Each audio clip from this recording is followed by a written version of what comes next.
And over the weekend, did you happen to hear, whether on Saturday evening or maybe catching up on the iPlayer, a radio programme covering Enoch Powell's controversial Rivers of Blood speech? It broadcast it in full, read by an actor, because no recordings exist of the speech, which was made 50 years ago in 1968. Whether you've heard the speech or not, you'll know what it was all about, I'm sure. It criticised mass immigration to the UK and has been condemned by some as an incitement to racial hatred. Here's a clip of it, of Ian McDermott reading that speech in the programme on Radio 4.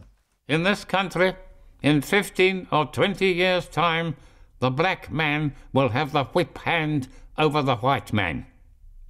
I can already hear the chorus of execration. How dare I say such a horrible thing? The answer is that I do not have the right not to do so. Well, in the full programme, the speech was broken up and critiqued by voices from across the political spectrum. Neil Hamilton is the leader of UKIP in the Assembly. Good morning. Morning. I found it a very interesting programme. What did you think of it? Well, I've heard the speech many times and read it many times, and I knew Enoch Powell very, very well. I didn't think that the programme was very balanced, I'm afraid. Only one of the speakers who interpreted the speech was pro policy that Enoch Powell espoused, control of immigration, and that was Simon Heffer. And I don't think it really analysed the real problems which mass immigration caused. Caused or cause? Well, cause, indeed. Immigration is still a massive political issue today. At the time that Enoch made that speech 50 years ago, we were getting 50,000 people a year added to our population in the United Kingdom. Last year it was 250,000 and has been at that level and higher for the last 20 years. 8 million people in the last census in 2011 were born outside the United Kingdom. A minority of people who live in London were born in this country. So we've seen massive changes in the cities of England. We haven't seen such changes in Wales, but in the great cities of England, we've seen them utterly transformed. The whole point of Enoch's speech was to warn that if immigration continued on the scale that it was being experienced then, that the populations of people coming from abroad could not be absorbed and integrated. And that's exactly what has happened. We have a series of monocultures existing side by side with one another. We haven't got true integration of different races and population groups in this country. They live side by side and live in different cultural circumstances very largely. So you're telling us this morning you think that Enoch Powell was right 50 years ago? I think he's been proved right by events. I don't think he was right in one sense, that we have not seen the kind of racial violence and intolerance generated by this that at the time was happening in the United States. Remember that in the spring of 1968, this was in the immediate aftermath of the assassination of Martin Luther King in America. There'd been terrible race riots in Chicago and other cities in the United States, which cities have been set alight. We do have particular problems with Islamic terrorism, of course, and there have been other isolated incidents over the years of racially inspired violence, and not just racially inspired violence caused by whites against blacks. But on the whole, Britain is an amazingly tolerant country, but I do think the kind of social changes which mass immigration has brought were never desired by the majority of the British people. Indeed, they've never been asked, do you want to transform your country in the way that has happened? But you'll know that he was considered a racist, that you may well be considered a racist by some those who are professional grudge merchants and those who positively want to see the country transformed by mass immigration do call people like Enoch and me racist. Well, he accepted he was a racist, didn't he? When he was confronted with this by one journalist, he said, what's wrong with racism? Racism is the basis of nationality. Yes, but racism in the sense of appreciating differences in cultures and differences between nations, not that one race or nation is inferior to another by definition. He was certainly no racist. Enoch Powell was a qualified interpreter in Urdu. He devoted a great part of his life to the study of the different cultures of India. He went into politics in the first place because of Indian independence, because he wanted to keep India within the empire, not for reasons of wanting Britain to rule it, but because he believed that the empire was a great force of good for the world, and he believed that people should be brought together by it.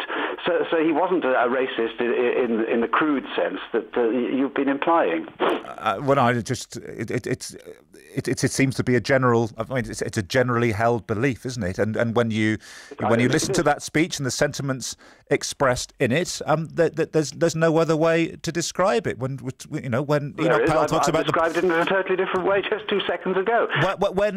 When Enoch Powell describes the black man having the whip hand over the white man, that is racist rhetoric. No, he was reading from a letter from a constituent. Not a letter, actually, a conversation. He was retailing a conversation between him and a constituent. And he was a member of Parliament for Wolverhampton, a city that was in the process of being transformed by immigration. And this was a major issue in his constituency. And indeed, it became a major issue in the country. We had a Labour government in 1968. And later in the year, they rushed through a new measure of immigration control. In 1971, even though Heath had sacked Powell from the shadow cabinet, the Heath government introduced a new Immigration Act, which actually introduced a scheme for voluntary repatriation of immigrants and provided the money to fund it.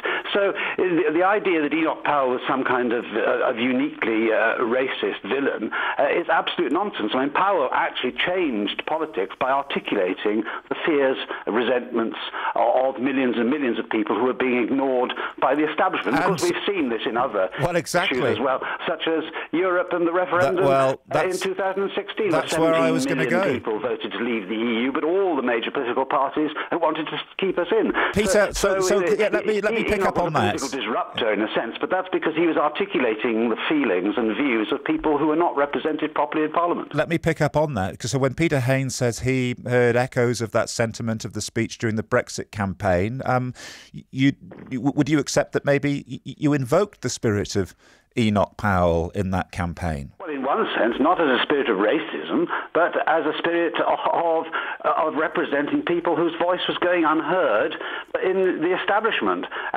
The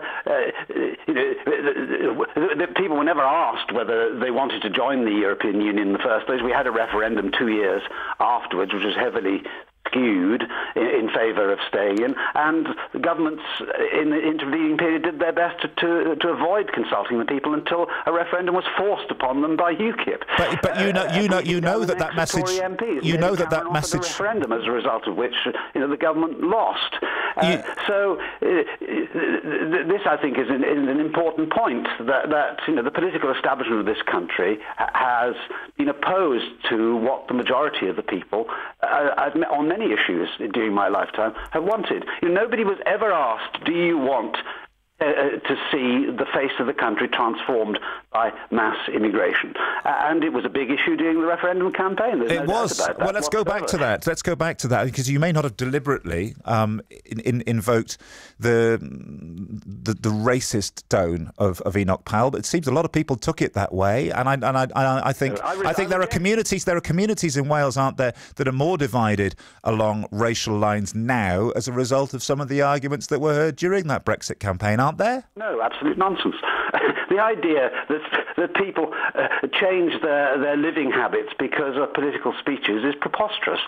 The reality is that we are adding to our population every single year in the United Kingdom 250,000 people. Theresa May was Home Secretary for 6 years before she became Prime Minister, and on her watch as Home Secretary and now Prime Minister, she has added nearly 2.5 million people to the UK population. That's almost the population of Wales to the UK population. This has imposed massive strains upon the infrastructure of the country, and I believe has had a depressing effect upon wages at the bottom end of the income scale, and has produced enormous social problems. Neil Hamilton, I want to stop you there because we're running out of time. But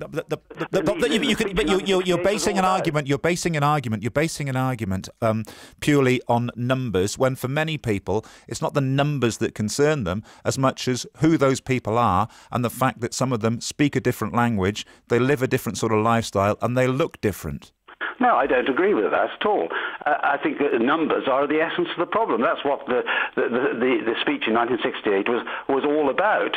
It was because of the speed and scale of immigration that the opposition to it arose. People wouldn't be worried if it was moderate in scale. It wouldn't have the impact which it has had. But we go to our great cities now, and we see white flight. London is like a donut.